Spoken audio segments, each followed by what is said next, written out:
ਪੁਰਾਣੇ ਵੇਲਿਆਂ ਦੀ ਗੱਲ ਹੈ। ਇੱਕ ਨਦੀ ਅਤੇ ਇੱਕ ਜੰਗਲ ਦੇ ਵਿਚਕਾਰ ਇੱਕ ਰਾਜ ਵਸਿਆ ਹੋਇਆ ਸੀ। ਇਸ ਰਾਜ ਦਾ ਨਾਮ ਦਿਬਰਾਨ ਰਾਜ ਸੀ। ਇਸ ਰਾਜ ਦਾ ਰਾਜਾ ਸਾਫਰ ਸੀ। ਉਹ ਬਹੁਤ ਹੀ ਸਿਆਣਾ, ਸੂਝਵਾਨ ਤੇ ਹਮੇਸ਼ਾ ਖੁਸ਼ ਰਹਿਣ ਵਾਲਾ ਰਾਜਾ ਸੀ। ਇਸ ਦਿਬਰਾਨ ਰਾਜ ਦੀ ਜਿਹੜੀ ਪ੍ਰਜਾ ਸੀ ਉਹ ਵੀ ਬਹੁਤ ਖੁਸ਼ ਰਹਿੰਦੀ ਸੀ। ਭਾਈਚਾਰਾ, ਭਾਈਵਾਲਤਾ ਬਹੁਤ ਹੀ ਜ਼ਿਆਦਾ ਸੀ। ਕਦੇ ਵੀ ਕੋਈ ਦੁੱਖ ਦੇ ਵਿੱਚ ਨਹੀਂ ਸੀ ਹੁੰਦਾ। ਇਸ ਗੱਲ ਤੋਂ ਰਾਜਾ ਹੋਰ ਵੀ ਜ਼ਿਆਦਾ ਸੁਖੀ ਤੇ ਹੋਰ ਵੀ ਜ਼ਿਆਦਾ ਖੁਸ਼ ਰਿਹਾ ਕਰਦਾ ਸੀ। ਇਸੇ ਕਰਕੇ ਉਸਨੇ ਇੱਕ ਦਿਨ ਆਪਣੇ ਸਭ ਤੋਂ ਚੋਟੀ ਦੇ ਮੰਤਰੀ ਨੂੰ ਬੁਲਾਇਆ, ਜਿਸ ਨੂੰ ਮਹਾਮੰਤਰੀ ਕਹਿੰਦੇ ਸਨ। ਮਹਾਮੰਤਰੀ ਨੂੰ ਬੁਲਾ ਕੇ ਕਹਿੰਦਾ, ਰਾਜਾ ਸਾਫਰ ਕਿ ਹੇ ਮਹਾਮੰਤਰੀ, ਤੁਹਾਨੂੰ ਪਤਾ ਹੀ ਹੈ ਕਿ ਸਾਡਾ ਸਾਰਿਆਂ ਦਾ ਸੁਭਾਅ ਹਸਮੁਖ ਹੈ। ਅਸੀਂ ਸਾਰੇ ਹੱਸਦੇ ਰਹਿੰਦੇ ਹਾਂ। ਮੈਂ ਬਹੁਤ ਖੁਸ਼ ਹਾਂ। ਪਰ ਕੀ ਮੇਰੇ ਰਾਜ ਦੇ ਵਿੱਚ ਕੋਈ ਐਸਾ ਬੰਦਾ ਹੈ ਜੋ ਮੇਰੇ ਤੋਂ ਵੀ ਜ਼ਿਆਦਾ ਖੁਸ਼ ਹੋਵੇ? ਮਹਾਮੰਤਰੀ ਉਦੋਂ ਹਮੇਸ਼ਾ ਪ੍ਰਸ਼ੰਸਾ ਕਰਨ ਵਾਲੇ ਹੁੰਦੇ ਸਨ। ਉਹਨਾਂ ਨੂੰ ਹੁੰਦਾ ਸੀ ਕਿ ਰਾਜਾ ਨਾਰਾਜ਼ ਨਾ ਹੋ ਜਾਵੇ। ਉਸਨੇ ਕਿਹਾ ਕਿ ਨਹੀਂ ਮਹਾਰਾਜ, ਇਹ ਸੰਭਵ ਹੀ ਨਹੀਂ, ਇਹ ਹੋ ਹੀ ਨਹੀਂ ਸਕਦਾ। ਇਸ ਰਾਜ ਦੇ ਵਿੱਚ ਛੱਡੋ, ਇਸ ਦੁਨੀਆ ਦੇ ਵਿੱਚ ਤੁਹਾਡੇ ਤੋਂ ਵੱਧ ਖੁਸ਼ ਕੋਈ ਵੀ ਨਹੀਂ ਹੋ ਸਕਦਾ। ਤੁਹਾਡੇ ਕੋਲ ਸਾਰਾ ਕੁਝ ਹੈ, ਤੁਹਾਡੇ ਕੋਲ ਬਹੁਤ ਜ਼ਿਆਦਾ ਸੰਪਤੀ ਹੈ, ਬਹੁਤ ਜ਼ਿਆਦਾ ਧਨ ਹੈ, ਨੌਕਰ ਚਾਕਰ ਨੇ, ਤੁਹਾਡਾ ਰਾਜ ਬਹੁਤ ਦੂਰ ਤੱਕ ਫੈਲਿਆ ਹੋਇਆ ਹੈ, ਤੁਹਾਡੇ ਰਾਜ ਦੇ ਵਿੱਚ ਖੁਸ਼ੀ ਹੈ, ਤੁਹਾਡੇ ਰਾਜ ਦੇ ਵਿੱਚ ਸੁੱਖ ਹੈ, ਫਿਰ ਤੁਹਾਡੇ ਤੋਂ ਵੱਧ ਖੁਸ਼ ਕੋਈ ਵੀ ਨਹੀਂ ਹੋ ਸਕਦਾ। ਰਾਜਾ ਕਹਿੰਦਾ, ਨਹੀਂ, ਮੈਂ ਇਸ ਗੱਲ ਤੇ ਯਕੀਨ ਨਹੀਂ ਕਰ ਸਕਦਾ। ਤੁਸੀਂ ਇੱਕੋ ਝੱਟ ਦੇ ਵਿੱਚ ਕਿਵੇਂ ਕਹਿ ਸਕਦੇ ਹੋ ਕਿ ਕੋਈ ਮੇਰੇ ਤੋਂ ਵੱਧ ਖੁਸ਼ ਹੈ ਜਾਂ ਨਹੀਂ? ਮੈਂ ਚਾਹੁੰਦਾ ਇਸ ਦੀ ਪ੍ਰੀਖਿਆ ਕਰੀਏ, ਇਸ ਦੀ ਪਰਖ ਕਰੀਏ। ਉਹ ਕਹਿੰਦਾ ਕਿ ਮੈਂ ਹੁਣ ਤੁਹਾਨੂੰ ਕਿਵੇਂ ਦੱਸਾਂ, ਤੁਸੀਂ ਕਿਵੇਂ ਪ੍ਰੀਖਿਆ ਕਰੋਗੇ? ਮੈਨੂੰ ਥੋੜਾ ਸਮਾਂ ਦਿਓ। ਥੋੜਾ ਸਮਾਂ ਸੋਚ ਕੇ ਉਹ ਰਾਜੇ ਕੋਲ ਵਾਪਿਸ ਆਉਂਦਾ ਹੈ। ਰਾਜੇ ਨੂੰ ਕਹਿੰਦਾ ਕਿ ਇਸ ਤਰ੍ਹਾਂ ਕਰੋ, ਤੁਸੀਂ ਭੇਸ ਬਦਲ ਕੇ ਆਪਣੇ ਰਾਜ ਦੇ ਵਿੱਚ ਚੱਕਰ ਮਾਰ ਕੇ ਆਓ। ਤੁਹਾਡੇ ਜਿਹੜੇ ਅੰਗ ਰੱਖਿਅਕ ਹੋਣਗੇ ਜਾਂ ਸਿਪਾਹੀ ਹੋਣਗੇ, ਉਹ ਅੱਗੇ ਪਿੱਛੇ ਉਹ ਵੀ ਭੇਖ ਬਦਲ ਕੇ ਹੋਰ ਤਰੀਕੇ ਦੇ ਕੱਪੜੇ ਪਾ ਕੇ, ਜਾਂ ਕੋਈ ਸਬਜ਼ੀ ਵਾਲਾ ਬਣ ਜਾਵੇਗਾ, ਕੋਈ ਧੋਬੀ ਬਣ ਜਾਵੇਗਾ। ਇਸ ਤਰ੍ਹਾਂ ਕਰਕੇ ਤੁਸੀਂ ਚਲੇ ਜਾਓ ਤਾਂ ਕਿ ਤੁਹਾਡੀ ਜਾਨ ਨੂੰ ਵੀ ਕੋਈ ਖਤਰਾ ਨਾ ਹੋਵੇ ਤੇ ਤੁਸੀਂ ਆਪਣੇ ਰਾਜ ਦੀ ਪਰਖ ਵੀ ਕਰੋ ਕਿ ਕੋਈ ਤੁਹਾਡੇ ਤੋਂ ਵੱਧ ਕਾਮਯਾਬ, ਕੋਈ ਤੁਹਾਡੇ ਤੋਂ ਵੱਧ ਖੁਸ਼, ਕੋਈ ਤੁਹਾਡੇ ਤੋਂ ਵੱਧ ਸੁਖੀ ਹੈ ਕਿ ਨਹੀਂ ਹੈ। ਰਾਜੇ ਨੂੰ ਆਪਣੇ ਮਹਾਮੰਤਰੀ ਦੀ ਸਲਾਹ ਬੜੀ ਨੇਕ ਲੱਗੀ। ਰਾਜਾ ਕਹਿੰਦਾ, ਠੀਕ ਹੈ, ਮੈਂ ਕੱਲ੍ਹ ਹੀ ਇਸ ਤਰ੍ਹਾਂ ਕਰਾਂਗਾ।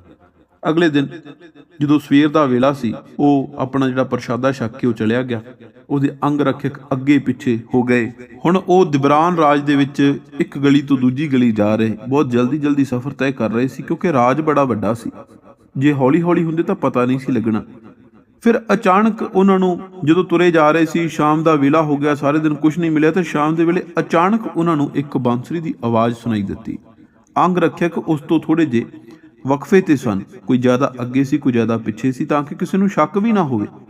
ਜਦੋਂ ਉਸ ਮਿੱਠੀ ਬਾਂਸੁਰੀ ਦੀ ਧੁਨ ਰਾਜੇ ਸਾਫਰ ਦੇ ਕੰਨਾਂ ਵਿੱਚ ਪਈ, ਉਹ ਇੱਕਦਮ ਰੁਕ ਗਿਆ। ਉਹ ਉਸ ਝੌਂਪੜੀ ਵੱਲ ਨੂੰ ਅੱਗੇ ਨੂੰ ਵਧਿਆ। ਉਸਨੇ ਜਾ ਕੇ ਦਰਵਾਜ਼ਾ ਖੜਕਟਾਇਆ।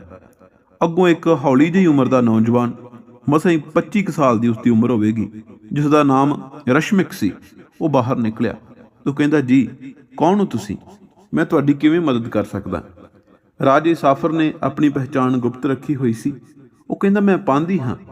ਮੈਂ ਕੰਮ ਦੀ ਤਲਾਸ਼ ਵਿੱਚ ਇੱਥੇ ਸੁਬਾਹ ਤੋਂ ਤੁਰ ਫਿਰ ਰਿਹਾ ਸੀ। ਅਚਾਨਕ ਤੁਹਾਡੀ ਬਾਂਸੁਰੀ ਦੀ ਆਵਾਜ਼ ਮੇਰੇ ਕੰਨਾਂ ਵਿੱਚ ਪਈ ਤੇ ਮੇਰੀ ਸਾਰੀ ਥਕਾਵਟ ਲੈ ਗਈ। ਸੋ ਮੈਂ ਸੋਚਿਆ ਕਿ ਥੋੜਾ ਸਮਾਂ ਤੁਹਾਡੇ ਨਾਲ ਬਿਤਾਵਾਂ। ਹੁਣ ਜਦੋਂ ਉਹ ਗੱਲਬਾਤ ਕਰ ਰਿਹਾ ਸੀ, ਉਸਨੇ ਉਸਨੂੰ ਚਾਹ ਪਾਣੀ ਭੋਜਨ ਪੁੱਛਿਆ। ਗੱਲਾਂ ਬਾਤਾਂ ਦੇ ਵਿੱਚ ਰਾਜੇ ਸਾਫਰ ਨੂੰ ਇਹ ਗੱਲ ਪਤਾ ਲੱਗ ਗਈ ਕਿ ਇਹ ਵਾਕਈ ਬਹੁਤ ਖੁਸ਼ ਹੈ। ਇਸ ਦੀ ਖੁਸ਼ੀ ਮੇਰੇ ਤੋਂ ਬਹੁਤ ਜ਼ਿਆਦਾ ਵੱਡੀ ਹੈ। ਰਾਜੇ ਨੇ ਪੁੱਛਿਆ ਕਿ ਤੁਹਾਡੀ ਖੁਸ਼ੀ ਦਾ ਕੀ ਕਾਰਨ ਹੈ, ਇੰਨੇ ਖੁਸ਼ ਕਿਉਂ ਹੋ? ਉਹ ਕਹਿੰਦਾ, ਮੈਂ ਮਿਹਨਤ ਮਜ਼ਦੂਰੀ ਕਰਨ ਵਾਲਾ ਇਨਸਾਨ ਹਾਂ। ਮੈਂ ਸਵੇਰੇ ਮਿਹਨਤ ਕਰਨ ਲਈ ਨਿਕਲ ਜਾਂਦਾ ਹਾਂ। ਜਦੋਂ 4 ਰੁਪਈਏ ਮੇਰੇ ਕੋਲੇ ਬਣ ਜਾਂਦੇ ਨੇ, ਉਦੋਂ ਮੈਂ ਉਸਦਾ ਖਾਣ ਪੀਣ ਦਾ ਇੰਤਜ਼ਾਮ ਕਰਕੇ ਘਰ ਵਾਪਸ ਆ ਜਾਂਦਾ। ਲੋੜੀਂਦਾ ਖਾਣਾ ਬਣਾ ਲੈਂਦਾ ਤੇ ਖਾ ਕੇ ਉਸ ਤੋਂ ਬਾਅਦ ਬਾਂਸੁਰੀ ਵਜਾਉਣਾ। ਇਸੇ ਤਰ੍ਹਾਂ ਨੀਂਦ ਆ ਜਾਂਦੀ ਹੈ। ਰਾਜੇ ਨੇ ਪੁੱਛਿਆ ਕਿ ਕੰਮਕਾਰ ਤੇਰਾ ਕੀ ਹੈ? ਤਾਂ ਉਸਨੇ ਦੱਸਿਆ ਕਿ ਮੈਂ ਮਿੱਟੀ ਦੇ ਬਰਤਨ ਬਣਾ ਕੇ ਬਾਜ਼ਾਰਾਂ ਦੇ ਵਿੱਚ ਵੇਚ ਕੇ ਆਉਣਾ। ਇੰਨੀ ਗੱਲ ਕਹਿ ਕੇ ਰਾਜੇ ਨੇ ਇਜਾਜ਼ਤ ਲਈ ਤੇ ਵਾਪਸ ਆਪਣੇ ਮਹਿਲਾਂ ਦੇ ਵਿੱਚ ਪਰਤ ਗਿਆ। ਜਾ ਕੇ ਉਸਨੇ ਮਹਾਮੰਤਰੀ ਨੂੰ ਬੁਲਾਇਆ। ਕਹਿੰਦਾ, ਤੁਸੀਂ ਮੈਨੂੰ ਝੂਠ ਬੋਲਿਆ ਕਿ ਇਸ ਰਾਜ ਦੇ ਵਿੱਚ ਮੈਥੋਂ ਵੱਧ ਖੁਸ਼ ਕੋਈ ਨਹੀਂ। ਮੈਂ ਆਪਣੀਆਂ ਅੱਖਾਂ ਦੇ ਨਾਲ ਦੇਖ ਕੇ ਆਇਆ, ਇੱਕ ਰਸ਼ਮਿਕ ਨਾਮ ਮੁੰਡਾ ਬਹੁਤ ਜ਼ਿਆਦਾ ਖੁਸ਼ ਹੈ। ਉਹ ਮਿੱਟੀ ਦੇ ਬਰਤਨ ਵੇਚਦਾ ਹੈ, ਨਾ ਉਹਦੇ ਕੋਲ ਕੋਈ ਧਨ ਹੈ, ਨਾ ਸੰਪਤੀ ਹੈ, ਫਿਰ ਵੀ ਬਹੁਤ ਜ਼ਿਆਦਾ ਖੁਸ਼ ਹੈ। ਮਹਾਮੰਤਰੀ ਨੇ ਸਲਾਹ ਦਿੱਤੀ ਕਿ ਇਹ ਜਿਹੜੀ ਖੁਸ਼ੀ ਉਹਦੀ ਹੈ ਨਾ, ਇਹ ਬਹੁਤ ਥੋੜੇ ਸਮੇਂ ਦੀ ਹੈ।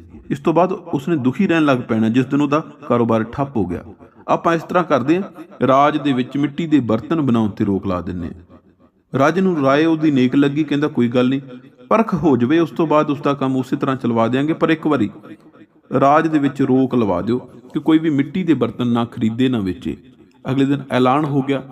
ਹੁਣ ਜਿਹੜਾ ਰਸ਼ਮਿਕ ਨਾਮੀ ਮੁੰਡਾ ਸੀ ਉਹ ਨਿਰਾਸ਼ ਨਹੀਂ ਹੋਇਆ, ਉਸਨੇ ਹੋਰ ਕੰਮ ਲੱਭ ਲਿਆ।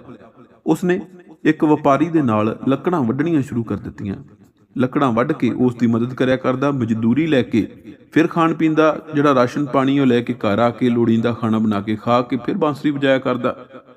ਰਾਜੇ ਨੇ ਥੋੜੇ ਦਿਨ ਦੇਖਿਆ, ਇੱਕ ਦਿਨ ਫਿਰ ਉਸ ਗਲੀ ਦੇ ਵਿੱਚੋਂ ਭੇਸ ਬਦਲ ਕੇ ਜਦੋਂ ਨਿਕਲਿਆ, ਉਹੀ ਮਧੁਰ ਆਵਾਜ਼ ਬਾਂਸਰੀ ਦੀ ਉਹਦੇ ਕੰਨਾਂ ਵਿੱਚ ਪਈ। ਫਿਰ ਉਸਨੇ ਦਰਵਾਜ਼ਾ ਖੜਖਟਾਇਆ, ਜਾ ਕੇ ਪੁੱਛਿਆ ਕਿ ਰਸ਼ਮਿਕ, ਇਸ ਰਾਜ ਦੇ ਵਿੱਚ ਤਾਂ ਮਿੱਟੀ ਦੇ ਬਰਤਨਾਂ ਤੇ ਰੋਕ ਲੱਗ ਗਈ ਹੈ, ਪਰ ਤੂੰ ਮੈਨੂੰ ਅਜੇ ਵੀ ਆਨੰਦਮਈ ਲੱਗ ਰਿਹਾ। ਤੇਰੇ ਚਿਹਰੇ ਤੇ ਕੋਈ ਸ਼ਿਕਨ ਨਹੀਂ, ਕੋਈ ਚਿੰਤਾ ਨਹੀਂ। ਉਹ ਕਹਿੰਦਾ, ਦੇਖੋ ਮੈਂ ਮਿਹਨਤ ਮਜ਼ਦੂਰੀ ਕਰਨ ਵਾਲਾ ਬੰਦਾ, ਮੈਂ ਉਹ ਕਾਰੋਬਾਰ ਛੱਡ ਕੇ ਲੱਕੜਾਂ ਦਾ ਕਾਰੋਬਾਰ ਕਰ ਲਿਆ।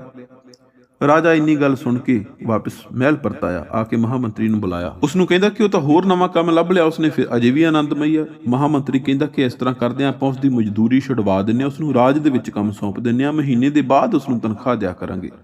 ਰਾਜੇ ਨੇ ਕਿਹਾ ਠੀਕ ਹੈ। ਅਗਲੇ ਦਿਨ ਉਸਨੂੰ ਰਾਜ ਵਿੱਚ ਬੁਲਾ ਲਿਆ ਗਿਆ। ਉੱਥੇ ਆ ਕੇ ਉਸਨੂੰ ਦਰਵਾਜ਼ੇ ਦੇ ਉੱਤੇ ਸੰਤਰੀ ਦੀ ਜਿਹੜੀ ਜ਼ਿੰਮੇਵਾਰੀ ਉਹ ਦੇ ਦਿੱਤੀ ਗਈ। ਉਸਦੇ ਕੋਲ ਇੱਕ ਲੰਮਾ ਬਰਸ਼ਾ ਤੇ ਇੱਕ ਉਸਨੂੰ ਲੰਮੀ ਤਲਵਾਰ ਦਿੱਤੀ ਗਈ, ਤਲਵਾਰ ਮਿਆਨ ਦੇ ਵਿੱਚ ਪਾ ਕੇ। ਹੁਣ ਸਾਰਾ ਦਿਨ ਉਸ ਦਰਵਾਜ਼ੇ ਤੇ ਖੜਾ ਰਹਿੰਦਾ। ਉਸਦੀ ਜ਼ਿੰਦਗੀ ਦੇ ਵਿੱਚੋਂ ਆਨੰਦ ਇੱਕ ਪਲ ਲਈ ਗਾਇਬ ਹੋ ਗਿਆ। ਸ਼ਾਮ ਤੱਕ ਪਰ ਉਸਨੇ ਨਵੀਂ ਗੱਲ ਸੋਚੀ। ਉਸਨੇ ਕਿਹਾ ਕਿ ਮੈਂ ਇਹ ਤਲਵਾਰ ਗਿਰਵੀ ਰੱਖ ਦਿੰਦਾ।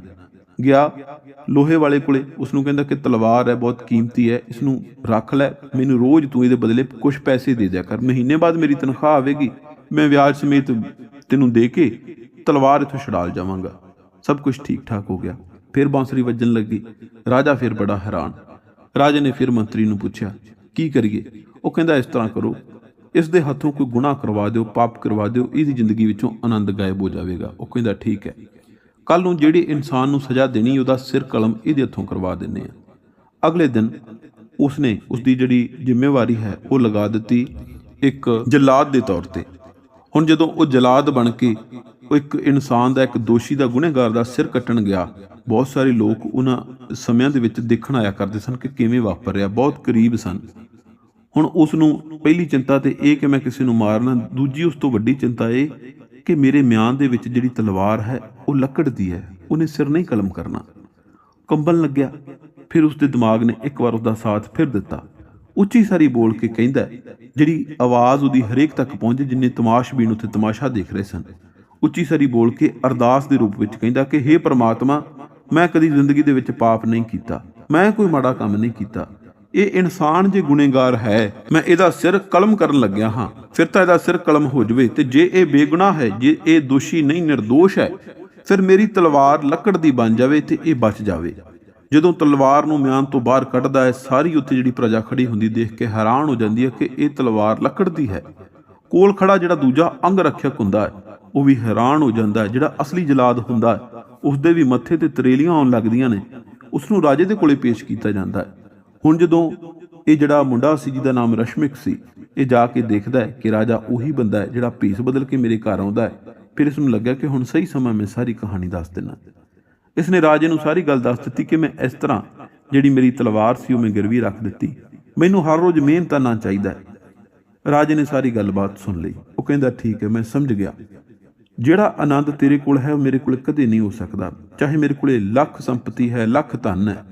ਤੂੰ ਮਿਹਨਤ ਵਾਲਾ ਬੰਦਾ ਹੈ, ਤੈਨੂੰ ਮਿਹਨਤ ਦੇ ਵਿੱਚੋਂ ਆਨੰਦ ਮਿਲਦਾ ਹੈ। ਤੂੰ ਆਪਣੀ ਕਰਕੇ ਖਾਣਾ ਹੈ, ਤੈਨੂੰ ਇਹ ਹੁੰਦਾ ਹੈ ਕਿ ਹਰ ਰੋਜ਼ ਮੈਂ ਆਪਣੇ ਹੱਥਾਂ ਦੀ ਪਕਾ ਕੇ ਖਾਵਾਂ। ਤੂੰ ਆਪਣੀ ਜਿਹੜੀ ਚਿੰਤਾ ਹੈ, ਜਿੰਨੀ ਵੀ ਵੱਡੀ ਤੋਂ ਵੱਡੀ ਚਿੰਤਾ ਹੈ, ਤੂੰ ਸ਼ਾਮ ਨੂੰ ਜਦੋਂ ਘਰ ਵੜਦਾ ਹੈ ਉਹ ਬਾਹਰ ਛੱਡ ਜਾਂਦਾ। ਤੂੰ ਆਪਣੇ ਨਾਲ ਨਹੀਂ ਲੈ ਕੇ ਜਾਂਦਾ। ਤੂੰ ਆਪਣਾ ਸ਼ੌਂਕ ਪੁਗਾਉਣਾ ਜਾ ਕੇ। ਤੈਨੂੰ ਬਾਂਸਰੀ ਵਜਾਉਣੀ ਬਹੁਤ ਪਿਆਰੀ ਲੱਗਦੀ ਹੈ। ਸਾਰੀਆਂ ਚਿੰਤਾਵਾਂ ਬਾਹਰ ਰੱਖਣੀਆਂ, ਮਿਹਨਤ ਮਜ਼ਦੂਰੀ ਕਰਨੀ, ਆਪਣੇ ਸ਼ੌਂਕ ਦੇ ਨਾਲ ਪਿਆਰ ਰੱਖਣਾ। ਇਹੀ ਵਜ੍ਹਾ ਹੈ ਕਿ ਤੇਰੇ ਵਰਗਾ ਖੁਸ਼ ਇਸ ਜਹਾਨ ਤੇ ਕੋਈ ਨਹੀਂ, ਤੇ ਮੈਂ ਵੀ ਚੰਗੀ ਤਰ੍ਹਾਂ ਸਮਝ ਗਿਆ ਕਿ ਮੈਂ ਤੇਰੇ ਵਰਗੀ ਖੁਸ਼ੀ ਕਦੇ ਵੀ ਪ੍ਰਾਪਤ ਨਹੀਂ ਕਰ ਸਕਦਾ।